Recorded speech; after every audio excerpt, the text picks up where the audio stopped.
रोती हुई अनुषा बाथरूम में जाकर मुंह धोने लगी तो सास ने दबी आवाज में कहा, मैं समझती हूँ तुम्हारा दर्द। देखो, मैं एक बाबा को जानती हूँ, बहुत पहुंचे हुए हैं। वे भभूत दे देंगे या कोई उपाय बता देंगे, सब ठीक हो जाएगा। तुम चलो कल मेरे साथ। अनुषा को बाबाओं और पंडितों पर कोई विश्वास नहीं था, मगर सास समझा बुझाकर जबरन उसे बाबा के पास ले गई। शहर से दूर वीराने में उस बाबा का आश्रम काफी लंबा चौड़ा था। आंगन में भक्तों की भीड़ बैठी हुई थी। बाबा की आंखें अनुषा को शराब जैसी जहरीली लग रही थी। उस पर बार बार बाबा का भक्तों पर झाड़ू फिराना, फिर अजीब सी आवाजें निकालना अनुषा को बहुत कोफ्त हो रही थी। उसे समझ नहीं आ रहा था कि टीना को उसकी जिंदगी से दूर करने में भला बाबा की क्या भूमिका हो सकती है। इसके लिए तो उसे ही कुछ सोचना होगा। वो चुपचाप बैठकर आगे का प्लान अपने दिमाग में बनाने लगी। इधर कुछ समय में उसका नंबर आ गया। बाबा ने वासनापूरित नजरों से उसकी तरफ देखा और फिर उसके हाथों को पकड़कर पास बैठने का इशारा किया। अनुषा को ये छुअन बहुत घिनौनी लगी। वो मुंह बनाकर बैठी रही। सास ने समस्या बताई। बाबा ने झाड़ू से उसकी समस्या झाड़ देने का उपक्रम किया। फिर बाबा ने उपाय बताते हुए कहा, बच्ची, तुम्हें 18 दिन केवल एक वक्त खाकर रहना होगा, और वो भी नमकीन नहीं बल्कि केवल मीठा। इसके साथ ही 18 दिन का गुप्त अनुष्ठान भी चलेगा। कालीबाड़ी के पास वाले मंदिर में रोजाना 11 बजे मैं एक पूजा करवाऊंगा। इसमें करीब 90,000 का खर्च आएगा। जी बाबा जी, जैसा आप कहें, सास ने हाथ जोड़कर कहा। अनुषा उस वक्त तो चुप रही, मगर घर आते ही बिफर पड़ी। माँ जी, मुझे ऐसे उलझुल उपायों पर विश्वास नहीं। मैं कुछ नहीं करने वाली। अब मैं अपने कमरे में जा रही हूँ ताकि कोई बेहतर उपाय ढूंढ सकूं। अनुषा का गुस्सा देखकर सास चुप रह गई। इधर अनुषा देर रात तक सोचती रही। वो इतनी जल्दी अपनी परिस्थितियों से हार मानने को तैयार नहीं थी। उसने काफी सोच विचार किया और फिर उसे रास्ता नजर आ ही गया। अनुषा ने पहले टीना के बारे में अच्छे से खोज खबर ली ताकि उसकी कमजोर नस पकड़ सके। सारी जानकारियां एकत्र की। जल्द ही उसे पता लग गया कि टीना का पति रेडीमेड कपड़ों का व्यापारी है और पास के मार्केट में उसकी काफी बड़ी शॉप भी है। बस फिर क्या था, अनुषा ने अपनी योजना के हिसाब से चलना शुरू किया। सबसे पहले एक ड्रेस खरीदने के बहाने वो उस दुकान में गई। दुकान का मालिक यानी टीना का पति विराज करीब 40 साल का एक सीधा साधा सा आदमी था, जिसके सिर पर बाल काफी कम थे। वैसे पर्सनालिटी अच्छी थी। अनुषा ने बातों ही बातों में बता दिया कि वो भी विराज की शहर की है। फिर क्या था, विराज उस पर अधिक ध्यान देने लगा। अनुषा ने एक महंगा सूट खरीदा और घर चली आई। 2-3 दिन बाद वो फिर उसी दुकान में पहुंची और कुछ कपड़े खरीद लिए। विराज ने उसके लिए स्पेशल चाय मंगवाई तो अनुषा भी बैठकर उससे ढेर सारी बातें करने लगी। धीरे धीरे उसने ये भी बता दिया कि उसका पति भुवन टीना के ऑफिस में काम करता है। विराज टीना और भुवन के रिश्ते के बारे में पहले से जानता था, इसलिए अनुषा से और भी ज्यादा जुड़ाव महसूस करने लगा। अनुषा अब अक्सर विराज की शॉप पर जाने लगी और उसे देर तक बातें भी करती।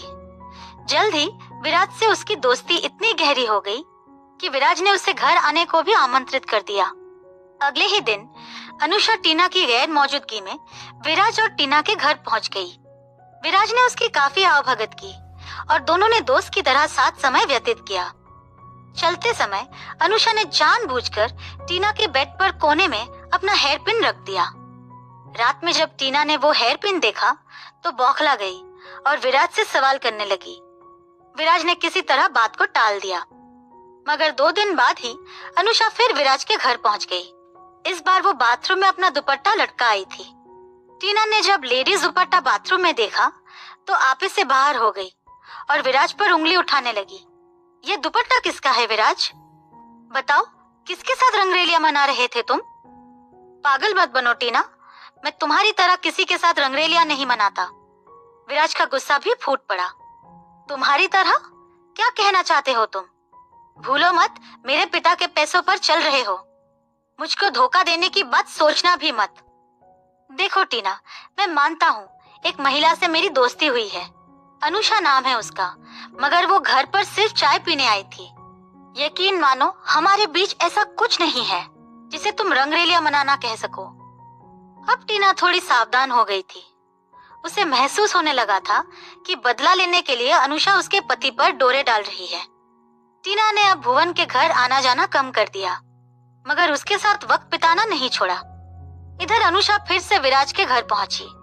इस बार वो विराज के लिए खूबसूरत सा गिफ्ट लेकर आई थी। ये एक खूबसूरत कविताओं का संग्रह था। विराज को कविताओं का बहुत शौक था। 2-3 घंटे दोनों कविताओं पर चर्चा करते रहे। इस बीच योजनानुसार अनुषा ने अपनी इस्तेमाल की हुई सैनिटरी नैपकिन टीना के बाथरूम के डस्टबिन में डाल दिया। फिर विराज से इजाजत लेकर वो घर लौट आई।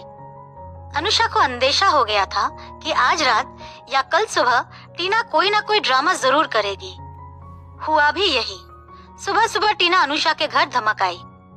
वो बाहर से ही चिल्लाती आ रही थी, मेरे पति पर डोरे डाले तो अच्छा नहीं होगा अनुषा, मेरा पति सिर्फ मेरा है। हंसती हुई अनुषा किचन से बाहर निकली और बोल पड़ी, मान लो मैं तुम्हारे पति पर डोरे डाल रही हूँ, तो अब बताओ क्या करोगी तुम? मेरे पति पर डोरे डालोगी? वो तो तुम पहले ही कर चुकी हो। आगे बताओ और क्या करोगी? अनुषा का सवाल सुनकर वो बिफर पड़ी। चीखती हुई बोली, खबरदार अनुषा, मेरे पति की तरफ आंख उठाकर भी मत देखना, वरना तुम्हारे पति को नौकरी से निकाल दूंगी। तो निकाल दो ना टीना, मैं भी यही चाहती हूँ कि वो तुम्हारे चंगुल से आजाद हो जाए। हंसी आती है तुम पर। मेरे पति के साथ गलत रिश्ता रखने में तुम्हें कोई दिक्कत नहीं, मगर तुम्हारे पति की ओर कोई देख भी ले तो तुम्हें समस्या हो जाती है। कैसी औरत हो तुम, जो औरत का दर्द ही नहीं समझ सकती? जो दर्द तुम नहीं सह सकती वो दूसरों को क्यों देती हो? दूर खड़ा भुवन दोनों की बातें सुन रहा था। उसकी आंखें खुल गई थी। मन ही मन अनुषा की तारीफ कर रहा था। कितनी सच्चाई से उसने गलत के खिलाफ आवाज उठाई थी। अब तक टीना भी सबके आगे अपना मजाक बनता देख संभल चुकी थी। अनुषा की बातों का असर हुआ था या फिर खुद पर जब बीती तो उस जलन के एहसास ने टीना को सोचने पर विवश कर दिया था। उसके पास कोई जवाब नहीं था। घर लौटते समय वो फैसला कर चुकी थी कि आज के बाद भुवन पर वो अपना कोई हक नहीं रखेगी।